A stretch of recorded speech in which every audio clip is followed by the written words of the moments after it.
I'm going to keep today's lecture to about an hour, but not to worry yet. Yes, because I've got to drive down to Long Branch to install the officers of the New Jersey Society of Health System Pharmacists. It's something that we've been doing for a long time. So you go there and you got to swear these people in and make sure they know the oath of the pharmacist and all that, which is nice. But the problem is, when they ask you to do this kind of stuff, well, that looks absolutely delicious. This is freaking torture. Thank you. It's really good. And don't look so happy like you're, sorry. It's just like enjoying this absolutely delightful looking, is that like something on a roll? It is. See, that will lead into the whole issue of chemical dependence. I have a strong dependence on breakfast. I love breakfast. I'm from New York, so like, for me, a buttered roll and coffee, but a fresh buttered roll. And that coffee smell, right? Amazing. So like, I'm gonna just stare at you. That just gets creepy. Anyway, so I gotta go down there, but then I just did my little Google thingy, and it's like, it's an hour to get down to this freaking place. Sorry, this place. So I have to be there. The event is at 11:15, and you guys are like, you're wasting time, and I like to share my life with you guys. 11:15, I gotta park. So when should I leave? No. Who said that? That's why Isaiah said that. Oh, look, yeah, no, I can see through laptops. All right, so anyway. And I gotta go on Route 18. It's like Route 18.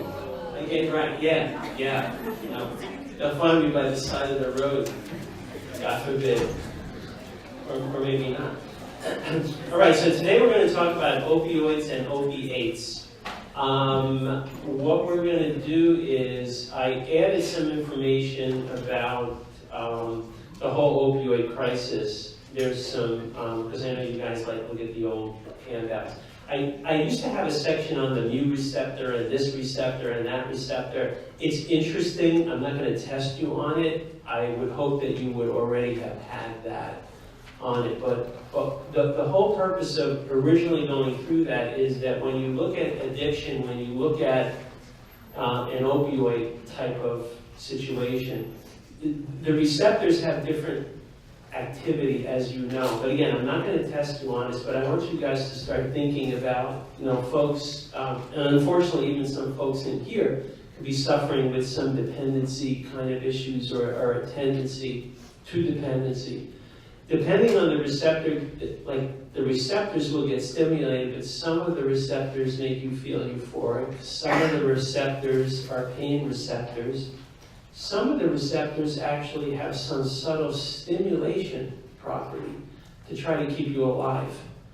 So again, some receptors will cause you to have respiratory depression. Some receptors will actually try to keep your respirations going. So again, once again, the body is constructed in a way to minimize toxicity to yourself. But why do people, why do we have an opioid problem? And the other night, some of you guys were here. We had some folks from the Department of Health.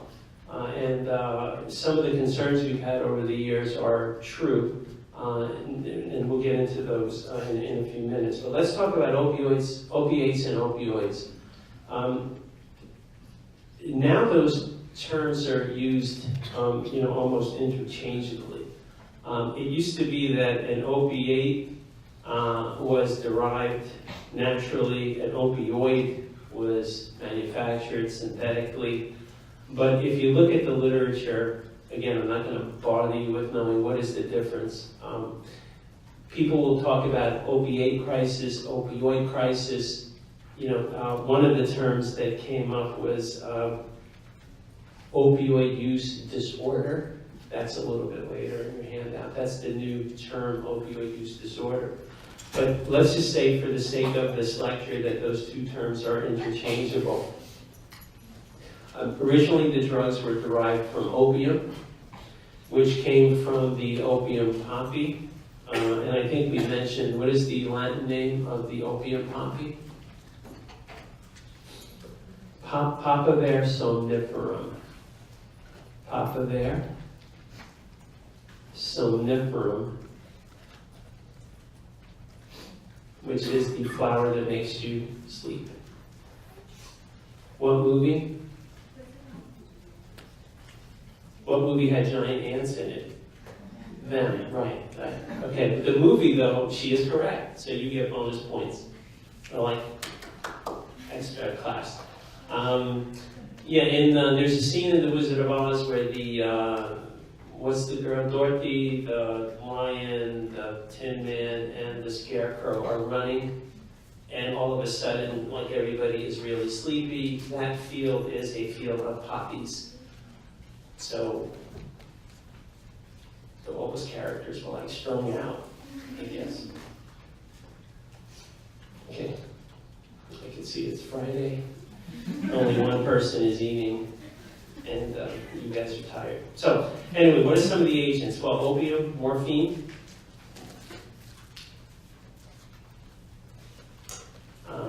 codeine, and some of the synthetic derivatives, heroin, hydrocodone, oxymorphone. I'm not going to ask you which is synthetic and which is real. Just you guys by now should know all of the different agents. But also, from a synthetic point of view, make a note, the designer opioids are a big problem. And these are drugs that are chemically modified to increase the potency. When you increase the potency and somebody is using the drugs, what do you also increase? You increase the potency, you increase the respiratory depression or the toxicity. Now you've got some naturally occurring products in your body, endorphins and enkephalins, and these are reduced during stress or surgery or pain.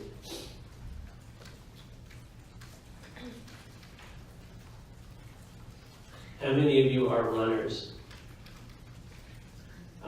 What happens if you run for a long time and it starts to hurt more and more and more? And then what happens if you run like a marathon? What do you hit?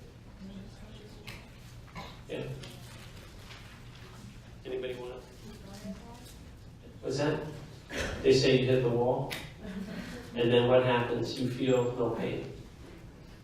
You get into a certain point where normally, bless you, and what happens is that you get such a flow of endorphins and enkephalins that those are your body's normally occurring painkillers.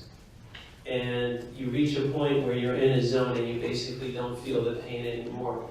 So that's what long distance runners have experienced.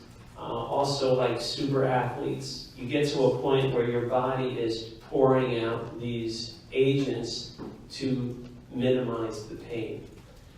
We actually did some studies a few years ago where we had folks on treadmills to the point where they started feeling the pain on the treadmill, and then the pain started to go away, like they hit the wall, and we gave them naloxone. What was the response? Excruciating pain, because we blocked the receptor, and by blocking the opioid receptor, we were blocking the endorphins, and that all of a sudden produced pain. So we showed indirectly that those naturally occurring agents attach to the pain receptor. Let's do a little bit about statistics. Now, there's a couple of, item number 1. Basically, every day, a group the size of this class is going to die because of opioid overdoses. That's a scary statistic. So that's an important thing. Item number 3, opioid use disorder is the new term. I'm not going to test you on the percentages, but notice, thinking as healthcare providers, people get opioids for chronic pain and about a third of them misuse them. That's a big number, because opioids are dangerous. We've had a problem with overprescribing opioids. Now we are a little bit more careful, hopefully. But then people will get opioid use disorder. There's some information there about folks using opioids and then going into heroin. The death rate in New Jersey is 3 times the national average. And that is a big health issue in this state. And lots of people are dying. Now we're going to talk later about smuggling routes. But one of the things that we asked the guy from the Department of Health is, why is New Jersey so, why are we number 3 in the country? Any ideas? Right, geographically we are in, you were there, geographically, and we talk about smuggling routes. There is the Route 95 corridor. There's a lot of stuff that goes along that corridor.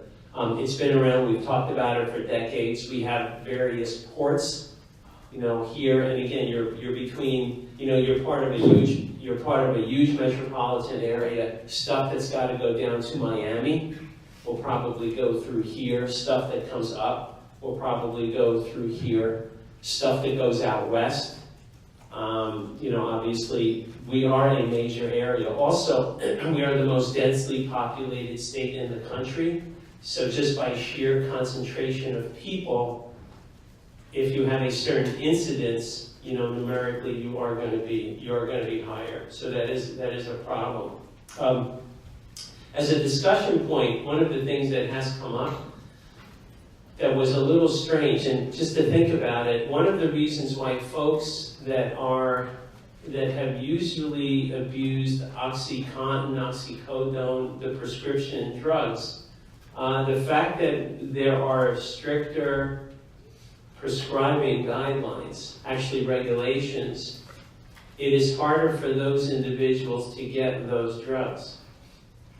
And the folks that distribute heroin have identified this as a huge market. And the cost of the illicit prescription drugs has risen. So it has moved people to actually go to heroin. So the heroin epidemic, part of it is due to the fact that we're regulating more closely the opioid. Yes? Isn't that one of the reasons why tobacco is still legal in this country? Is what? Isn't that one of the reasons why tobacco is still legal? To try and prevent the black market of tobacco? Yeah, he raises an interesting point.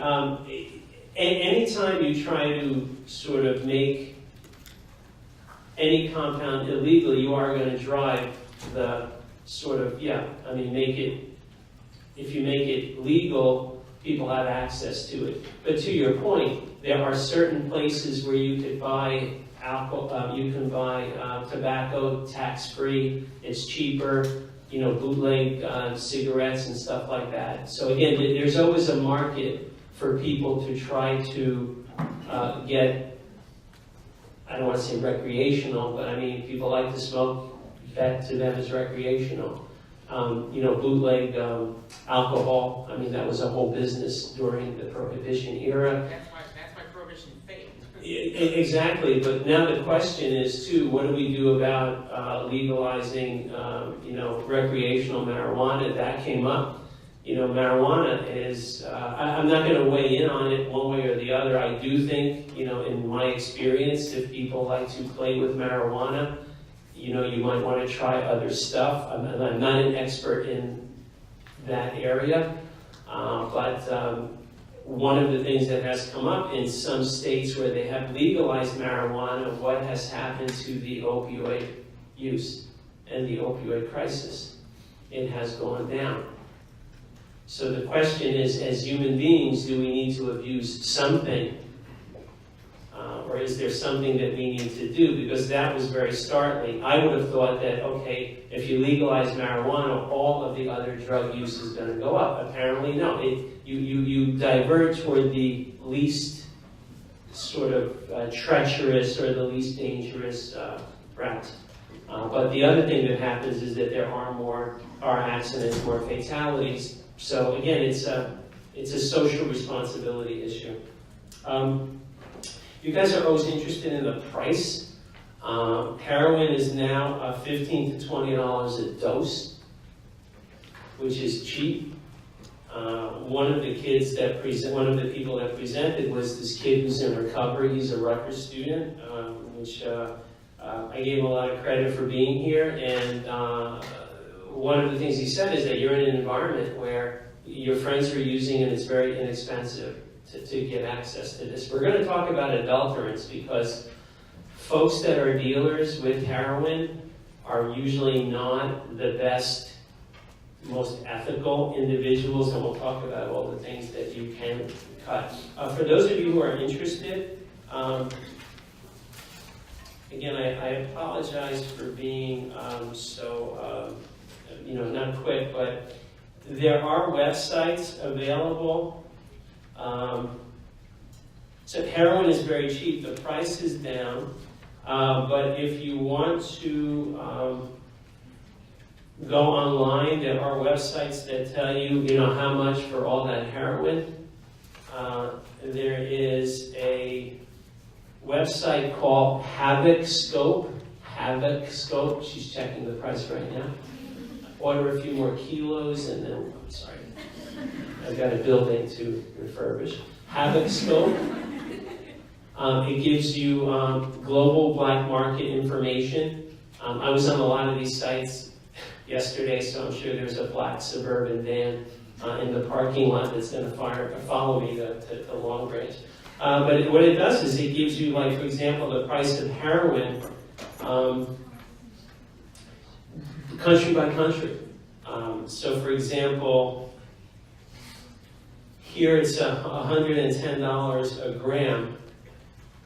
And the dosage of what you take is a packet is 8 to 12 milligrams. Again, I'm not going to test you on this, but just realize that when you're dealing with a patient who has said, I've injected heroin, is it pure heroin? Is it adulterated? A bag of heroin is divided. So again, from a clinical point of view, you really have no idea. But in the US, it's 110. Estonia is 190. New Zealand is $700 a gram, way more expensive. I guess it's transporting it to New Zealand and all that. The Czech Republic, 52. Netherlands, 50. Turkey, $31. Albania, 30. Israel, 28. Why? Who knows? Let's see. I asked her as Afghanistan, $2 a gram. Why? Because that's where a lot of the production occurs. Kenya, $2 a gram. Why? Because it's a good point of distribution. Yes? Where it's cheaper, do you think that it's less abused because there's like a lower demand? Like, is it cheaper because No. And that's interesting. Well, I mean, when you get, like, for example, in Brunei, it's $1,300 a gram. Now, I think in Brunei, in some countries, the price is so high because if they catch you distributing, it's a death sentence. So again, you have to think of what are all the things that go into the price point. Let me just see. I mean, if you the Ukraine, $123. Moldova. Anybody here from Moldova? Moldova's not bad. 126. Again, like the UAE, 165. So it's just weird. Some of it is availability, some of it is, controls and stuff like that. For those of you who have kid brothers and kid sisters, how to shoot heroin.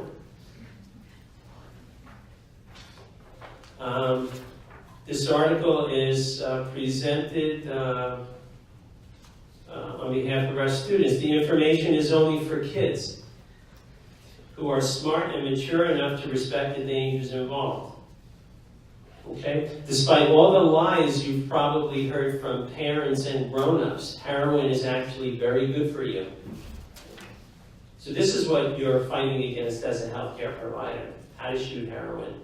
It's geared toward kids. So interesting stuff. So the price is fairly cheap. The question I asked, though, that I really didn't get a good answer to, is the fact that with the availability of naloxone, there's some folks that are interested in experimenting. People have experimented, let me try this, let me try that. Some folks have not played around with heroin because they're scared. And with the availability of naloxone, as I told you the story about one of our grads who brought the naloxone to the car and resuscitated the victim, they, sorry, let me just turn off my phone. Will a kid or an adult who wants to experiment now try heroin because there is an antidote readily available? And I asked them and they said, boy, that's an interesting thing to look at. I mean, would any of you try something? I'm not asking you about heroin, but do you think that if somebody would try, like, you know, and they say, hey, why don't you try this? Don't worry, we've got Narcan. You know, some of the pharmacy students brought Narcan to the party. Instead of cupcakes, they brought Narcan. Work with me, come on, it's early, you know, okay. So, I mean, do you think people would want to experiment if there is an antidote available? You're nodding, why? Because, well, I was at the town hall and I heard that Johnny said that it was easier to experiment because you have that safe alternative. So it's like, even You got a safety net, yeah. Yeah. I'd say no because of the like addictive properties. Like if you know that it's addictive and you know that like just trying it once to see if Oh, come on, try it. What do you mean? It's addictive, come on, look, you're using it. Try it, I'm using it. Come on, you got the antidote. We got pharmacy students, man, they wrote lots of Narcan. Yeah, but And they have a lecture and they know how to dose it, come on. the antidote only reverses the overdose, it doesn't reverse the addiction. You're not gonna get addicted, just a little bit, come on. Come on. Come on. I'll give you a sandwich. That's how it goes. I mean, come on. Yes. Someone, yeah. well, yesterday, pharmacology, we learned that people just like drugs, so. That people just like drugs. I mean, like, it's just like, why do we do it? Like, you know it's bad, but like, why do you, like, it's like human tendency. I will explain it to you. It's beyond my. I'm going to talk to Dr. Laskin. You have to be more detailed. Like, well, people like drugs. But okay, so people do like drugs, but we're gonna get into that in a little bit. But before we get to that, and I will address that point. I'm not laughing at you. I'm laughing with you because, well, let's jump a couple of sections. People like heroin because it makes you feel good. Some of the receptors cause euphoria. And it's the euphoria, it's that sense of well-being that is so seductive. Some people have a martini, it makes them feel good. Some people like cocaine, it makes them feel great. But in a lot of situations, the underlying thing that keeps coming up, and I call it euphoria, is that sense of well-being. If you're euphoric, you know, you're like, man, this is fantastic. The problem with, and it's not the problem, if you take a look, heading number 3, it causes pain relief and euphoria. So if all of a sudden, any kind of ache you take an opioid, and any kind of ache, you just don't feel any pain, but you feel happy. You feel fantastic. In some cultures, people smoke opium. It's cultural. They don't get addicted. It's just a social kind of thing. Some people smoke hashish, marijuana, edibles. Why? It makes you feel good. What the students said, though, is that you start to feel good, and then you need more drug to start to feel good or better, and then all of a sudden you lose your sense of judgment. And that was very telling. that you lose your judgment to the point like, hey, really, do I really need another hit of this, or I'm incapacitated? And then you start to get into problems. Okay, so that was a very good point. Let's take a look at the table in your handout. Now, this is basically everything you need to know about opiate overdose. It is a summary. It is a table. So if I take the time to keep using this, and if I put it in the handout, are you guys going to know it? Okay. I'm proud of you. So you're going to memorize all of these effects, but we're going to go through these because you're going to be the experts, because a lot of this stuff you already know. So let me first go down the clinical presentation. Pinpoint pupils. Remember we talked about pupils. If you get an individual and the pupils are really tight, the odds are you can bet a donut that it's going to might be opioids or opiates. However, there was one opiate, Demerol. Demerol will give you dilated pupils. It is an opioid, it gives you dilated pupils. You're like, how do I remember? D is for Demerol, D is for, see, she got it right away. You're a Jedi, you are moving up the Jedi ranks. Now, why do I mention Demerol? I'll be talking about Demerol. Demerol, unfortunately, for our colleagues who are chemically dependent, especially in critical care and in the emergency department, that is the preferred drug of abuse by some of our colleagues in healthcare. Our brothers and sisters in pharmacy, people in nursing, people in medicine. It is the drug that is most often abused by those chemically dependent healthcare providers. Why? Because it is readily available. And unfortunately, sometimes people will dilute a Demerol dose, half of the dose for the patient, half of the dose for me, that kind of stuff. So again, not to be judgmental, but so pinpoint pupils except Demerol, which gives you dilated pupils. Well, coma, because respiratory arrest, coma, respiratory depression, it depresses the medullary center, bradycardia, it slows the heart, hypotension because you get peripheral vasodilation, hypothermia because you get vasodilation and cooling, pulmonary edema. Now we mentioned this, I think, in one of the early lectures. This pulmonary edema is because the pulmonary vascular leaks. This is non-cardiogenic pulmonary edema. Remember that? Non-cardiogenic. So that means that somebody your age with a healthy heart, if you inject an opioid, your alveolar capillary interface is going to start to relax, and you can actually get pulmonary edema.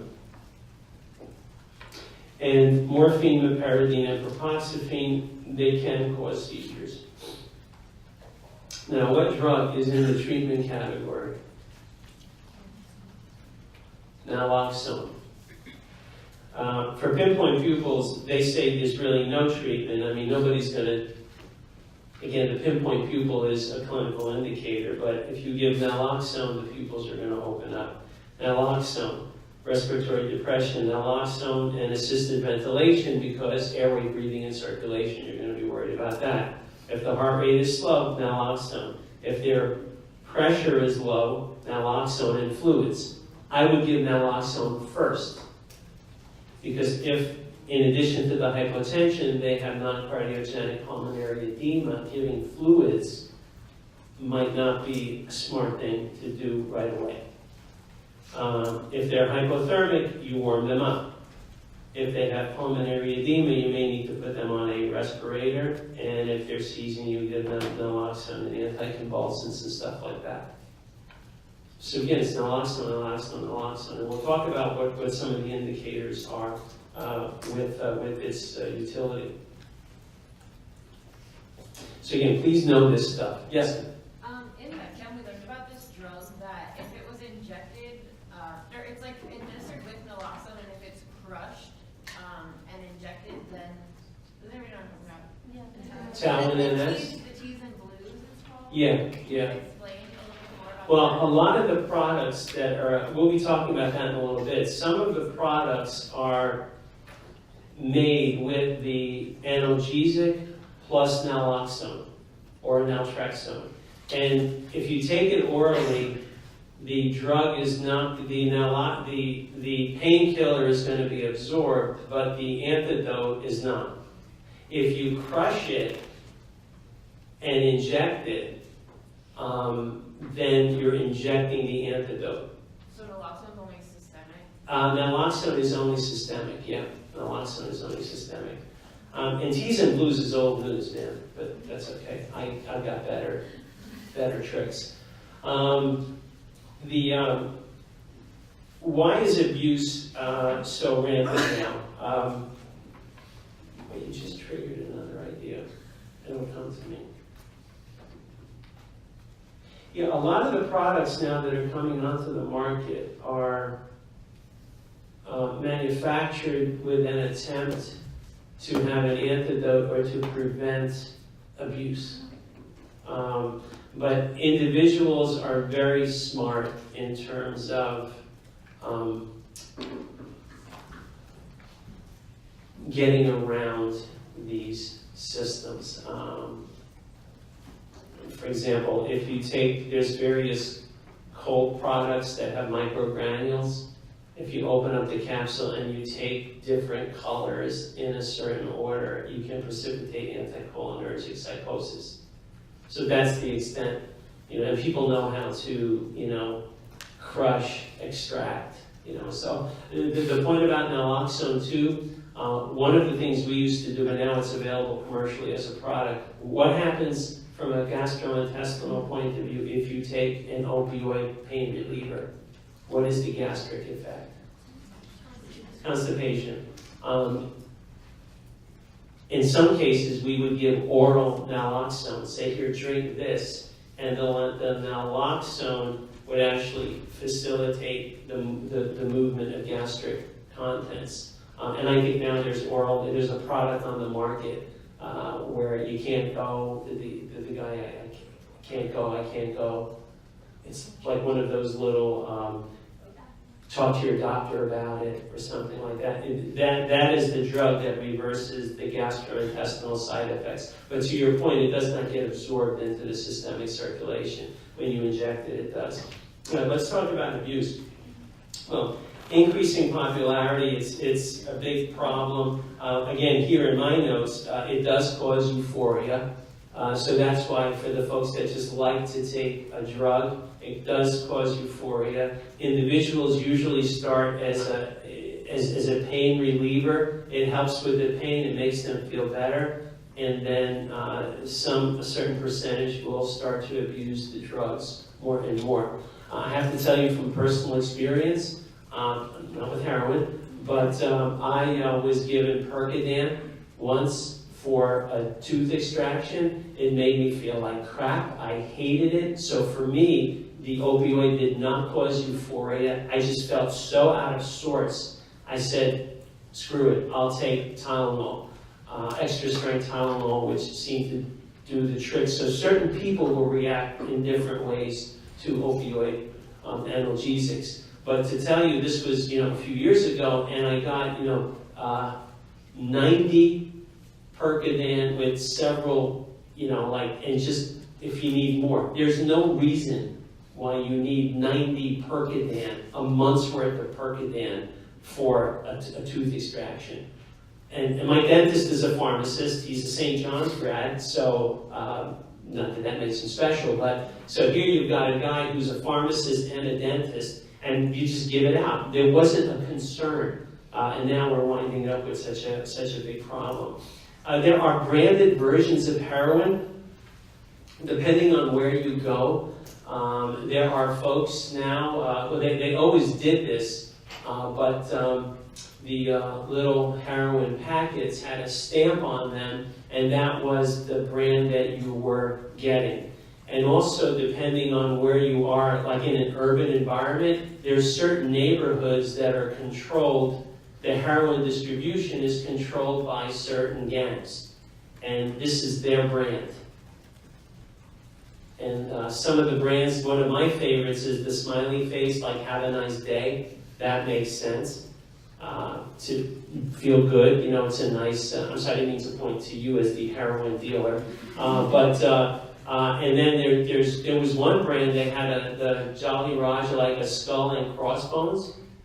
I would not use that as a marketing tool for anything, right? Is that like, I would go with the smiley face, but one of the other things that happens is if, for example,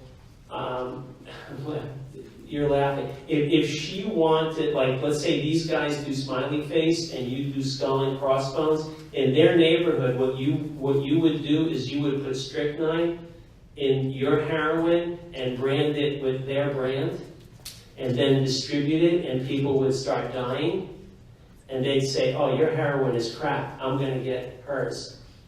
You know, and that's how people. And this is no joke. People will contaminate various products and then flood, and that leads to serious gang violence. I mean, it's no joke.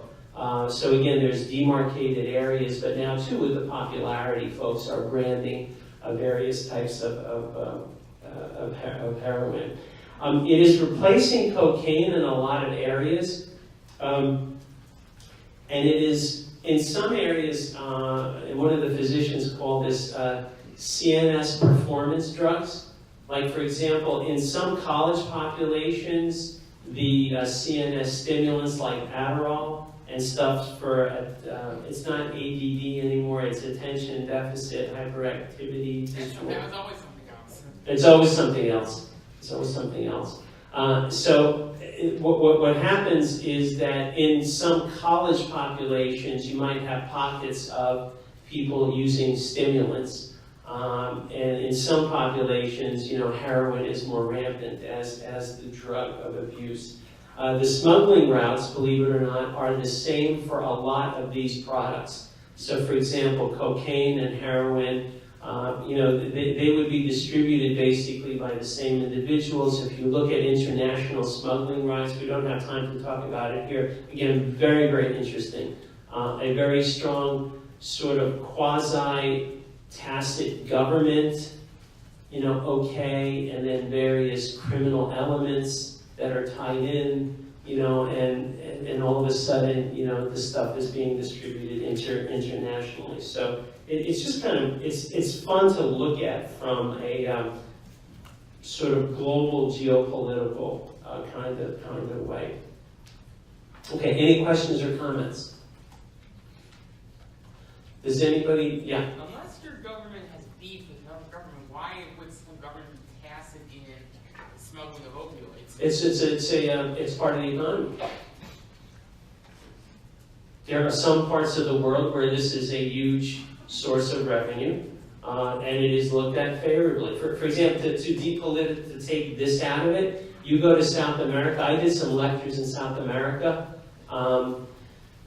Somebody was counterfeiting a drug that Pfizer made, and this is when I was doing some work with Dr. Khaleesi, and these were counterfeit drugs that in some of the governments that were their equivalent of the FDA, they had photocopied the Pfizer documents documenting bioavailability, and they had submitted it to the government, and it still had the Pfizer logo on it.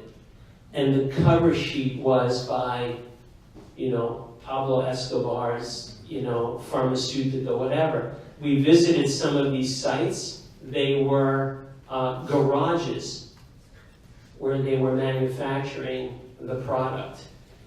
I gave a lecture at an international conference because we found that 99% of these drugs did not meet US standards. So I had a list of the companies, and I was going to show it on the slide. And it was in Bogota, in Colombia.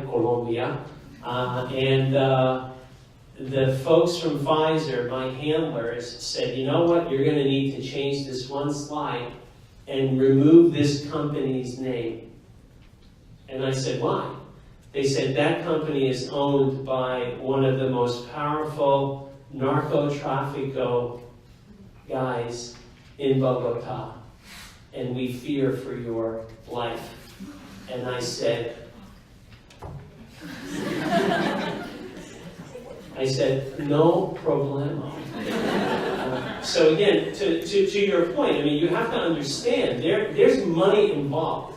You're saying it's like $100-something, like an ounce or something. That's Yeah. It's like you're making a fortune off of stuff. No, but it doesn't. No, but what's the Walmart model? You sell a lot and you make a little bit. I mean, you know, and these companies are actually flooding the market. So I mean, look at no pun intended. We're diverting the conversation, but you know, I couldn't refuse. But let me get back on track. So there's lots of money in this kind of stuff. All right, what are the effects? What are the effects, ladies and gents? Well, pain relief and euphoria. Damn it, that euphoria again. Wait, yes?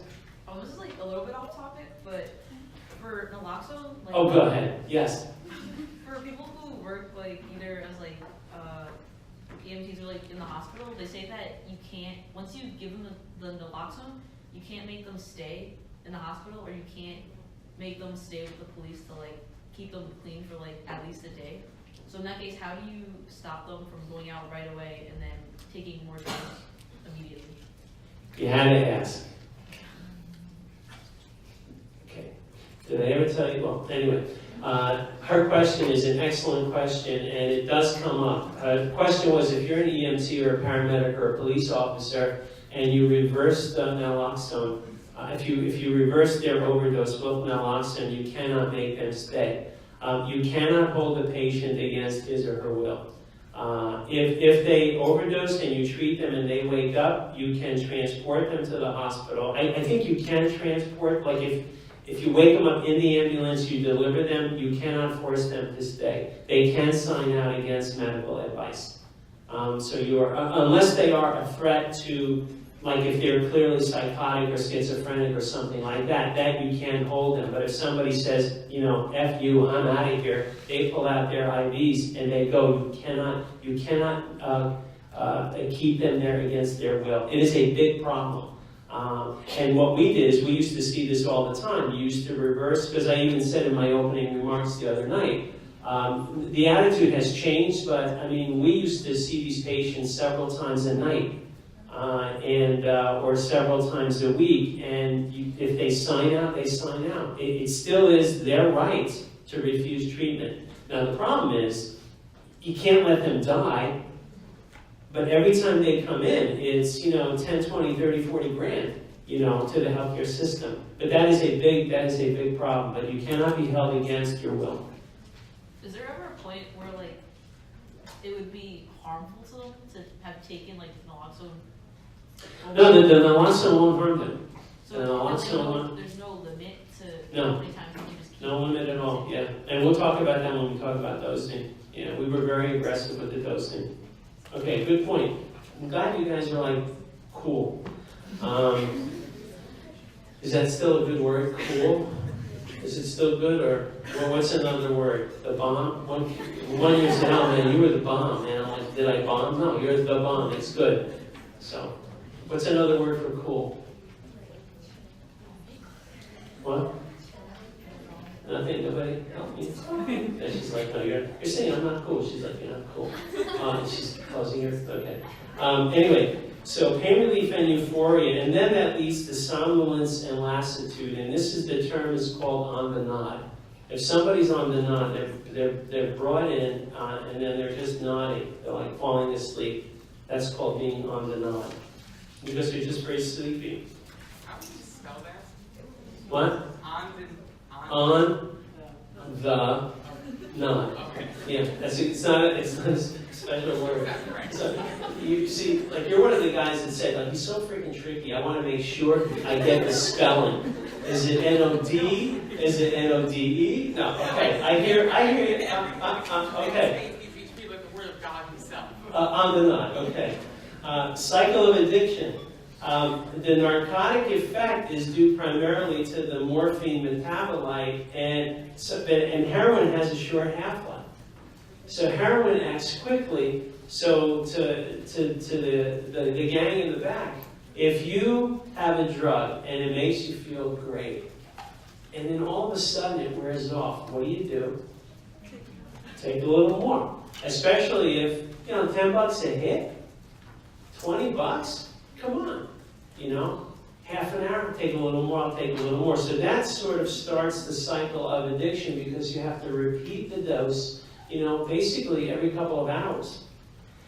The long-term effects are that it will change your behavior. You will develop what they call drug-seeking behavior. You will start to think about it. You will start to use your dollars. You will start to steal money, if whatever access you have, and then you will start to lose your judgment and your control. At that point, you are no longer in control. And at that point is where some of the, based on what we heard the other night, that is the point where you become chemically dependent. Up until a point, you can say, you know what, I'm done. But when you start to lose your judgment and you start to lose your control, then you are in the hands, of the heroin, and those are the long-term effects. I've got a bunch of stuff about heroin. Do you want me to do that real quick, or we do it? Okay, let's do some heroin then. Okay.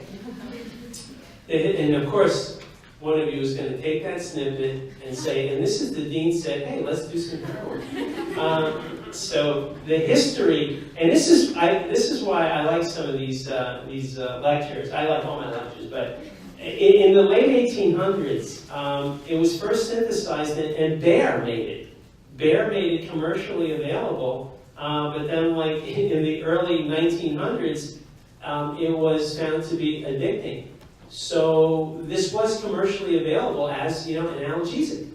And all of a sudden, people were like, wait a minute, people are getting addicted to this, and then they stopped it. The next terms, again, I'm picking certain countries based on what is still available. I do not favor these countries. I'm not being disparaging against these countries, but there are certain parameters. Like if somebody says, I am doing Turkish heroin, or I have Turkish heroin, this is heroin from Turkey, Turkish heroin. It's about 15% pure, so not very pure. And again, this is labeled by the country of origin. Pure heroin is pure heroin. Like heroin is heroin is heroin if it is pure heroin. But if you get Turkish heroin, the stuff you're buying is probably only about 15% purity. Now, China White, that's heroin. China White is usually about 98% pure.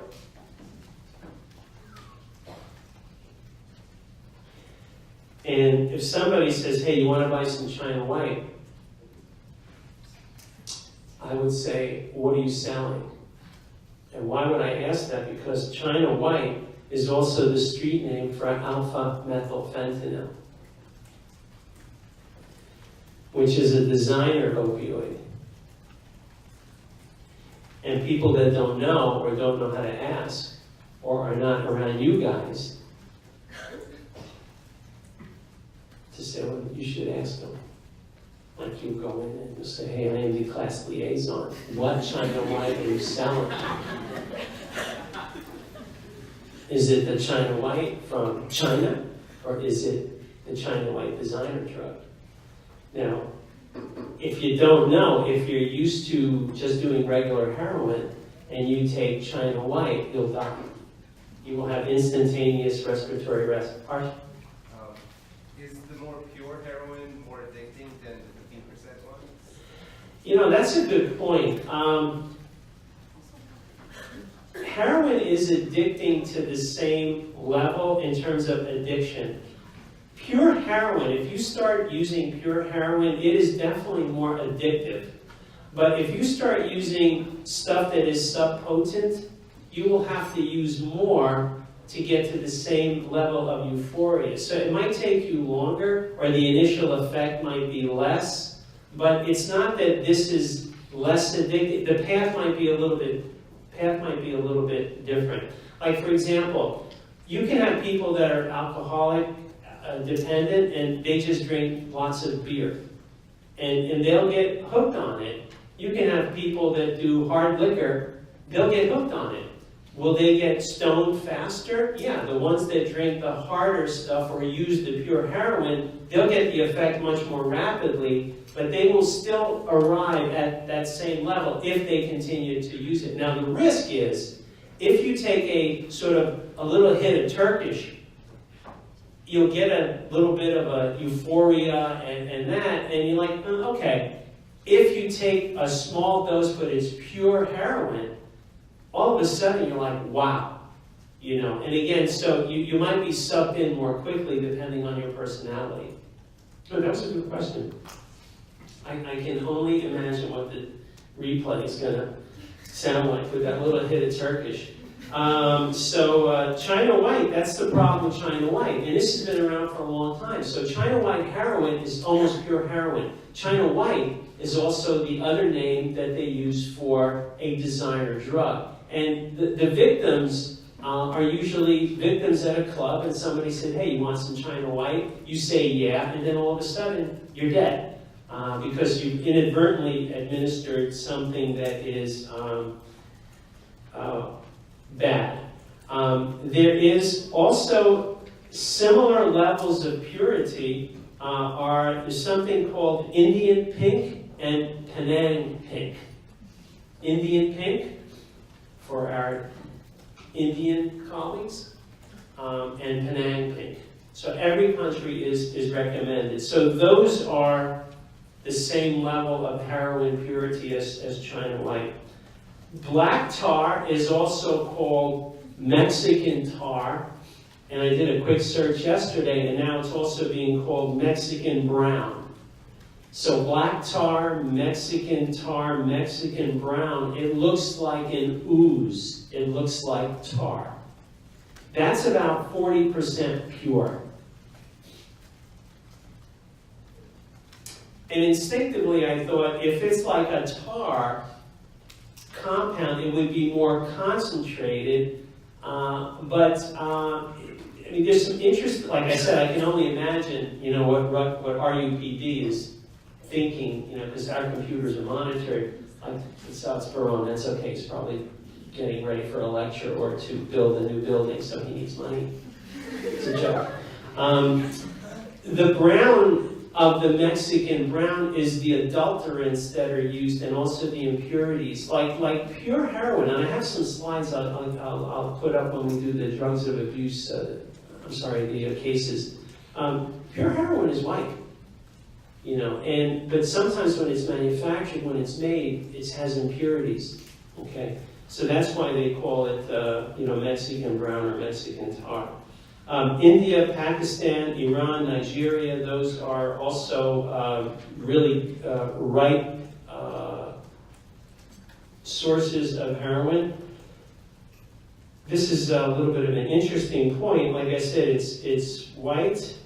Impurities and additives give it a color. Now, at the site of origin, yeah. How is black tar consumed? Black tar used? Injected. It is diluted and it is heated and it is injected. And we'll get through the different rounds. These are all injected. No, not all injected. No. There's interest. I got routes for you. I got routes. Yeah, there's plenty of routes. I think we'll close with the routes. It's good. At the site of origin, people will add various food coloring agents, like cocoa, food color, cocoa, brown sugar. That just gives it a color.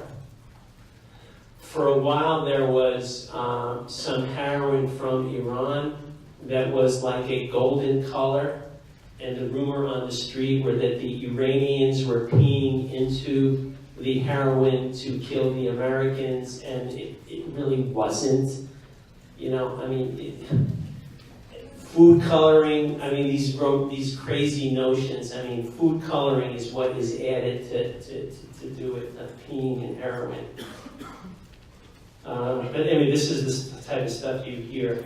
Now, so that's the origin. The distributors, make a note of these are important because it leads to some problems. The distributors cut it with other stuff. Mannitol, for example, dextrose. I mean, who cares? No big deal. Quinine can cause death. Strychnine, not a good additive, but people will add strychnine. Lidocaine. Now, lidocaine injected in sufficient quantities can cause some, cardiac disturbances. Talc. Talc is what color? White. You mix it in with white heroin, the distributor gets more money for his or her batch. The problem is talc is insoluble. So what happens when you inject an insoluble compound? You get significant sclerotic changes. Baking soda. Like you're making a batch of cookies, let's make a batch of heroin. Oh, I got some baking soda left over, and this is, and I will anticipate the question right here. Dog manure is often added to Mexican brown. Dog poop is often added to Mexican brown to give it a brown color. Now, injecting dog poop is not wise. The question you're all asking, you're all thinking, because one of your colleagues asked, it's right by your left foot, careful, here too, okay. It's her glasses, not her stachio. I do not know if the dog was a Chihuahua. I swear to God, no, don't laugh. One of your colleagues asked, for Mexican brown, is it Chihuahua poop that they use? Now look, I know that may have hit some cultural sensitivities. I'm not saying that, look, I don't know. I don't know. I don't think it's required.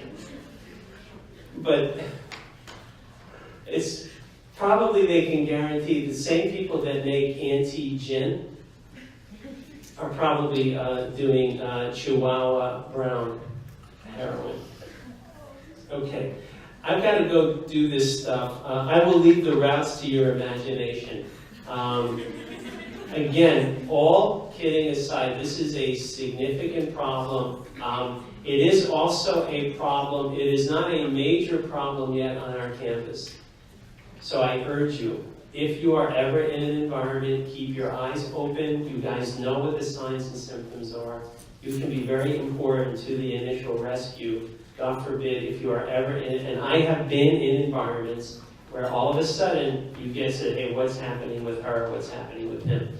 Okay, so be careful. Have a great weekend. I will see you Tuesday. I posted the one of the cases and a couple of the cases. We'll hit drugs of abuse, more drugs of abuse next week. We'll finish up heroin. And there you go. Have a great weekend. Be careful. Thank you.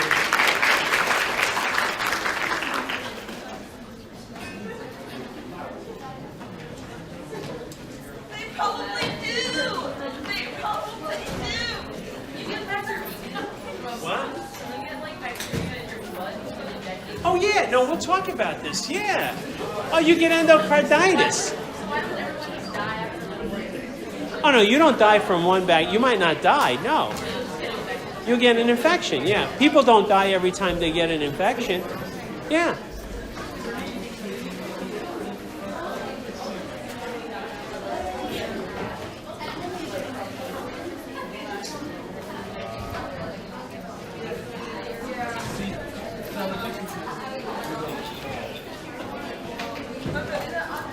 The question was, do you get an infection if you inject these